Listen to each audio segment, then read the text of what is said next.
in a different twist. Kasi di ba merong mga kanto pares, pinresent namin na parang isang malaking bulalo na malaking karne na nilagyan ng pares soup at saka nilagyan namin ng fried noodles para kahit papano maging kakaiba at gourmet yung atake. Oh, na-curious ba kayo kung saan tong malabag yung experience sa pagkain? Tara na sa Antipolo at tumikim ng crispy fried maming pares na bulalo. Haba ng pangalan, no?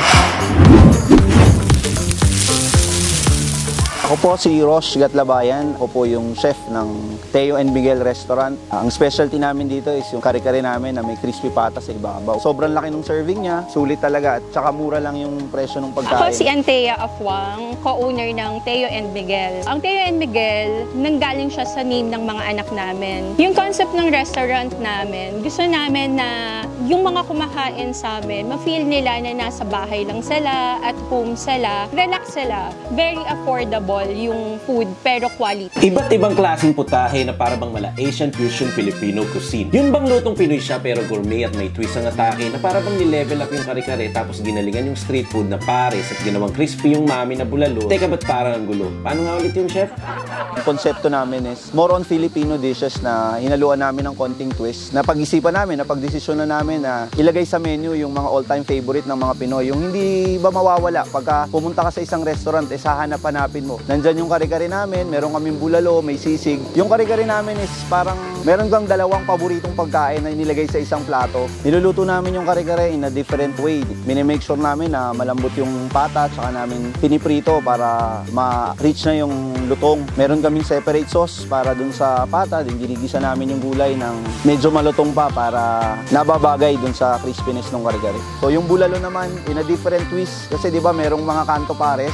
So dito naman sa pagkain ito, pinresent namin na parang isang malaking bulalo na malaking karne na nilagyan ng pares soup at saka nilagyan namin ng fried noodles para kahit papano maging kakaiba at gourmet yung atake. Oo, yung pala yun. Solid at quality ang recipe na parang hindi na nga mag-match yung volume ng serving nito versus sa binayaran mong presyo. Isipin mo, meron kang ribs na may java rice at mais, roasted chicken na may sides, sabaw at international na sisig.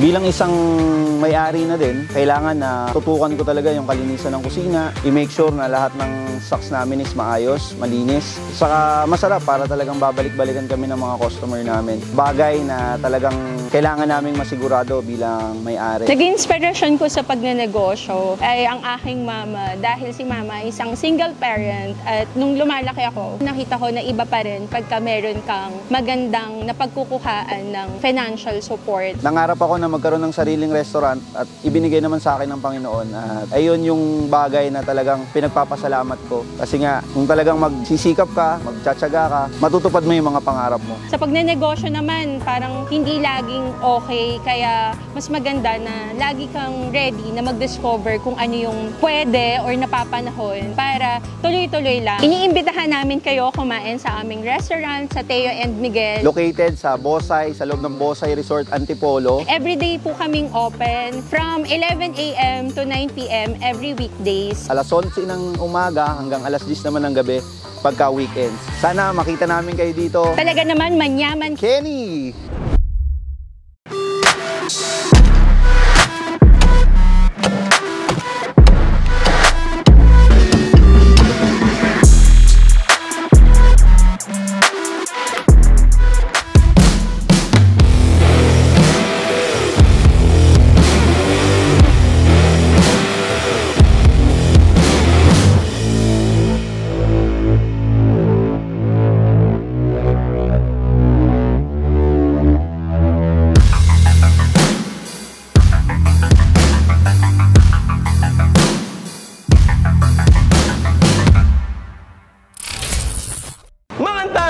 Kainan na mga kabs! Tayo na sa Antipolo para sa isa na namang kainan ng isang kakaiba.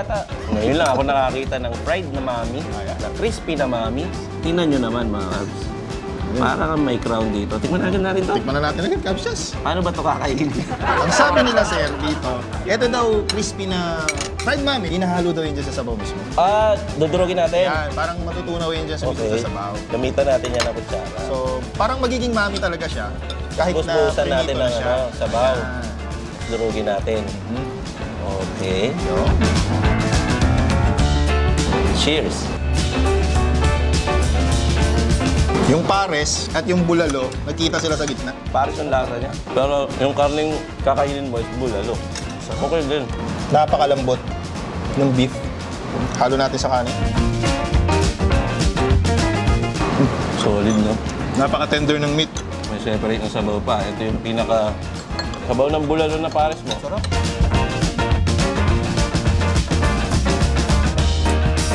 Malasang-malasa yung bulalo.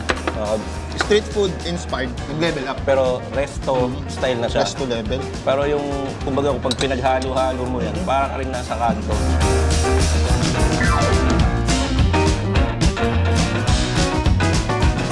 By the way, nandito pala kami sa Teo and Miguel. Restaurant dito sa Antipolo. Dito siya sa loob ng Bosay Resort. Parang ano siya eh. Kumbaga, masasabi kong hidden gem eh. Papasukin mo talaga siya. Pagdating nyo dito, sulit. Worth it naman mga kalp pag nandito ka na. Kasi ang sasarap ng pagkain. Katulad nito, meron nila dito ang crispy pata. Meron na siyang kare-kare sauce, gulay, plus yung crispy pata mong buo. I-dip mo dito. Solid. Kapag ang kare-kare mo, crispy yung pinartner mo, like lechong kawali, crispy pata, perfect talaga siya. Wala ka nang ibang hahanapin pa. Siguro mas perfect pa lalo ito kapag nilagyan mo to ng sauce, tapos lalagyan mo din ng bagoong. Mas okay yan kung isama mo na to.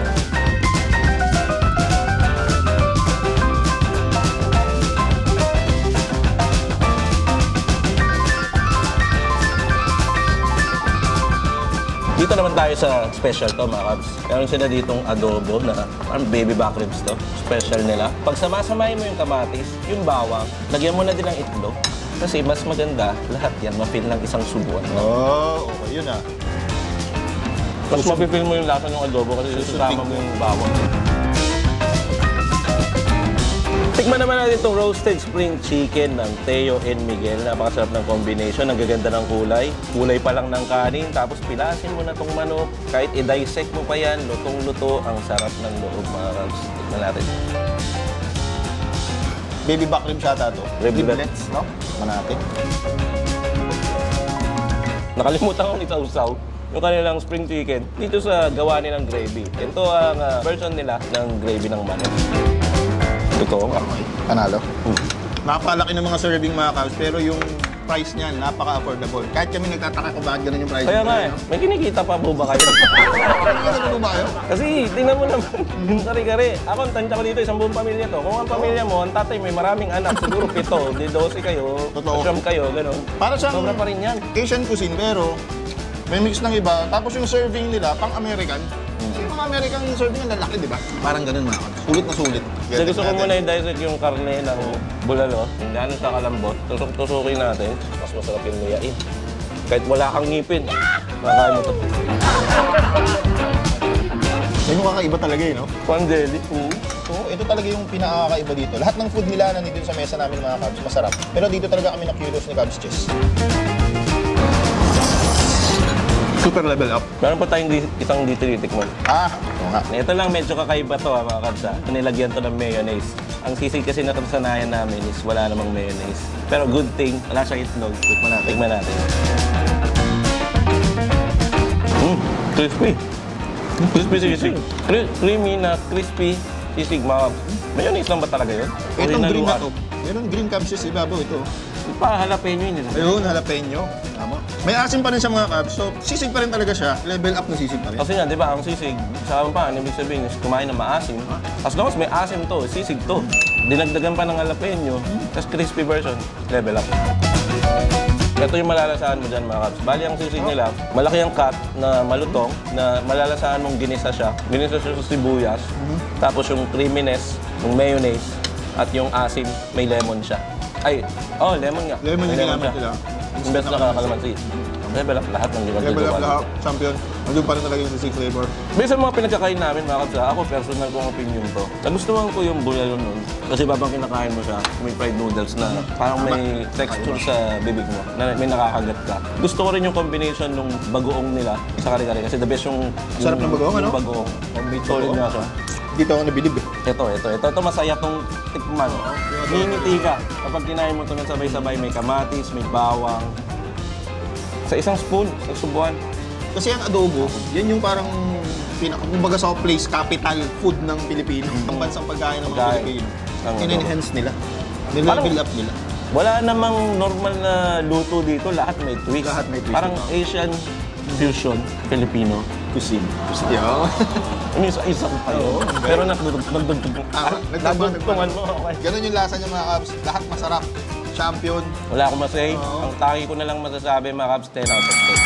May Very mga much. pinakainan na hindi na kailangan i-rate. Sobrang sarap. Pero sige, 10 out of 10. 10 out of 10 kasi kailangan Hindi natin na ng kailangan numbers, eh. sabihin, pero Oo, pero yun talaga yung kailangan. nararamdaman Pero namin. yun. Dahil naramdaman namin yun, mga Cubs, lalagyan natin ka ng sticker. Manyaman game, masarap dito. Pasabi na natin. Hindi namin ito ubusin ngayon mga Cubs kasi Imposible. sila nasa likod natin, mga kasama natin, kakain din dito. At hindi pa kami kumakain ng seryoso ni Cubs niya. At galit na yung mga tao sa likod namin dahil kanina pa kami kumakain dito. Lalo na yan si Mayor TV. Nagugutom na. Tingnan mo to, oh. Meron kasi may plato kami dito. Baka gusto mo. Dali mo na yung puwan mo. Kami ka na dito. Kanina pa ako rin sa gate. Hintay ko tawagin niyo ako. Tingnan na namin kasi matapos na kami. Ano tawag dito? Roasted spring chicken. Tingnan mo. Parang yung Asian fusion Filipino. Pusi. Hindi ko narinig sa inyo. Parang yun yung ano. Sariling ano talaga, ano, experience. Ibang klase. Tayo and Miguel, again, nandito siya sa loob ng Bosay Resort. Kapag pumunta kayo dito, pasukin nyo, makikita nyo yung malaking agila nakaspread na pakpak. Nasa tamang lugar kayo. Parang ka nagpunta sa Baguio, Antipolo, pinagsama. No? Yung vibe dito, mga Cubs. Oo nga, no? Parang ganun nga siya. Tingnan nyo naman. Ang presko sa mata, no? Makakita ka ng mga ganito, mga dahon-dahon, mga halaman. Kahit saan ka tumingin dito, kapaligiran. Gusto nyo mag-celebrate ng kahit anong celebration. May third floor pa to. Dito. Oh, may third floor, may hotel din, may swimming pool sa labas. Ito yung pinaka-restaurant nila. Napakasarap ng mga pagkain, mga Cubs. Highly recommended. Hidden gem. Kahit hindi ka masaya, pwede kang pumunta rito. Pag kumain ka, kasaya ka eh. So kahit malungkot, kahit masaya, kahit anong nararamdaman mo, pwede kang pumunta rito. Kumain ka dito kahit ano pa yung nararamdaman mo, sabi nga ni Mayor TV. O siguro, nandito na muna, magkukulita kami. Abangan nyo yung mga bonus clip dito. Yung episode Meron dyan. Next na. Yung Next episode na na yung bonus mga clip. bonus clip, mga Cubs. Kapag medyo biling kayo sa bonus clip, may susunod pang vlog. Doon na lang natin nilagay. Mas mahaba. Gusto ko pang kumain ng tuloy-tuloy na kain talaga eh. Balot na namin to kasi daldal na namin. Ingat tayong lahat. Double protection, paglalabas, mag-face mask. Also, alam ko tatanggalin yun. Pero ingat-ingat pa din tayo mga Cubs. Muli po kami ang Team Galas TV 2.0. Kasama namin ang nag-iisa, #1, Mayor TV! Na lagi magsasabi, magpapaalala sa inyo. Huwag mo kakalimutan na lagi nyo tatandaan. Walang cheers eh. Refreshing, ang sarap. Mayor. Manyaman! Kenny! Sulat mo sa akin, damdam ako sa aking damdamin, hiling Mga Cubs, tara na! ikaw ay makapiling at ang mayakap ka. Para sa'yo lahat ay gagawin, kahit na marami ang pumipigil. Mga Cubs, bonus clip. Nag-i-interview pa sila dun eh, sila Cubs Chess, saka sila cameraman. Ayan, ayun sila. Andito tayo sa, syempre, Tayo and Miguel, mga Cubs ha. Kakaligan nyo to, balik na tayo sa Mayor TV. Nag-shoot sila dun sa likod. Para nila may audio sila. Tinanggal mo? Atay tayo dyan. Ay maramdaman mo na. Kami sa kitchen sink, naman sa Mayor TV. Hindi na, doon sa labas eh. Walang bonus clip na. Hindi ko alam, ikaw na para pumili. Baka bonus clip pa lang, isang episode. Saka buo na ng vlog. Bonus clip to eh. Baka bonus clip. Puro ka bonus clip. Kapit lang tayo sa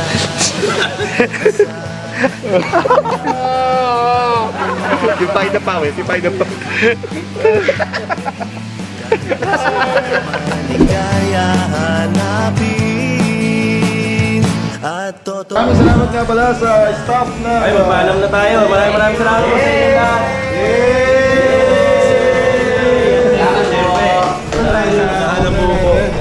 Ay, Sir Marco. At ito, Sir Chen! Ayan. Thank you po. Sa iyo lang, hindi lang nakita sa vlog na eh, pero check nyo yung live. May cake doon. Thank you po. Bye-bye. Thank you. Happy 200K!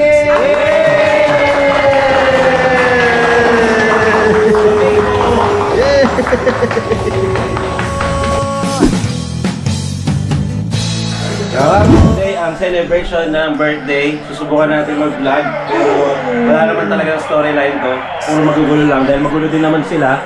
Lalaro sila. Tambak po yung isa dyan. Tambak! Jumbo versus Tata. Ang score, 44-21.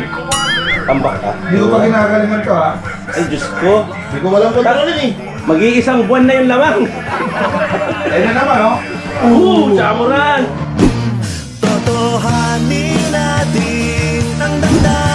Thank you sa lahat ng bumati ng birthday greetings sila. Bumati ng birthday greetings. Thank you sa lahat ng bumati ng birthday. Thank you very much po sa inyo at mag-ingat po kayo palagi. Ay, nako. Baka mo may safeguard ka. O syempre, naligo ako eh. Nag-swimming na kasi kami kanina doon. So nilalagyan ko lang ng kwentuhan to para mahaba yung video. Ayun. Thank you at sa lahat ng nagbe-birthday at nag-birthday na rin. Advance at belated birthday na rin. Greetings po sa inyo.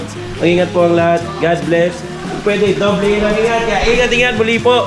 Kami ang Tiburas TV 2.0 na lagi magsasabi at magpapaalala sa inyong Huwag niyo makalimutan lagi yung daan! manyaman. Kenny! Bye. Peace out. Woo!